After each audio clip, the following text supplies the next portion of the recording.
കരിമ്പാലത്തിൻ്റെ അപ്പുറം ഭാഗം 3 മരണത്തിൻ്റെ ചൂളംവിളി. രവിക്ക് ഒന്ന് നിലവിളിക്കാൻ പോലും കഴിഞ്ഞില്ല. കഴുത്തുണങ്ങി വരണ്ടു. മുന്നിൽ നിന്നിരുന്ന സ്ത്രീയുടെ മുഖത്ത് കണ്ണുകളില്ല, ശൂന്യമായ ഇരുണ്ട കുഴികൾ മാത്രം. അവൾ ചിരിച്ചു. രവി പിന്നോട്ടാഞ്ഞു, ചുമരിലിടിച്ചു.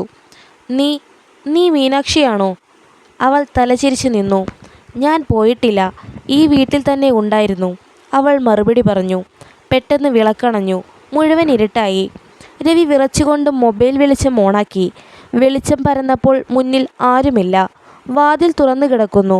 പുറത്തെ മഴയോടൊപ്പം കാറ്റു കൂവുന്നു. വാതിലുകൾ വലിയ ശബ്ദത്തിൽ അടയുന്നു.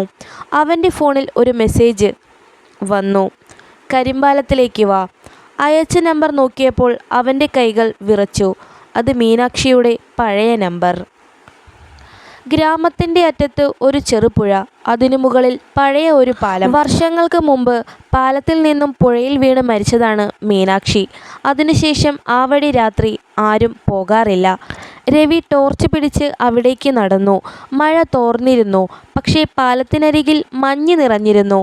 ആരാണ്? അവൻ വിളിച്ചു. മറുപടിയില്ല. പുഴയിൽ ഒഴുക്കിൻ്റെ ശബ്ദം കൂടി. അവൻ താഴേക്ക് നോക്കി. വെള്ളത്തിനുള്ളിൽ ഒരു സ്ത്രീ നിൽക്കുന്നു. കഴുത്തുവരെ വെള്ളത്തിലാണ്. നീണ്ട മുടി, മുഖം മൂടിയിരിക്കുന്നു. അവൾ മന്ദമായി തല ഉയർത്തി. അത് മീനാക്ഷി, അവൾ പറഞ്ഞു. അന്ന് നീ രക്ഷിച്ചില്ല. രവിയുടെ ഓർമ്മകൾ പാഞ്ഞു വന്നു. 10 വർഷം മുമ്പ് ഇവിടെ തന്നെ.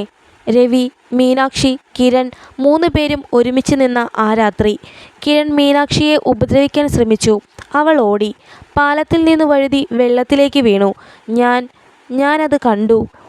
പക്ഷേ കിരണിനെ ഭയന്ന്, ഗ്രാമത്തിൽ പിന്നെ വരുന്ന നാണക്കേടിനെ ഭയന്ന് അവൻ സഹായിച്ചില്ല. നിസ്സഹായനായി അന്ന് മടങ്ങി.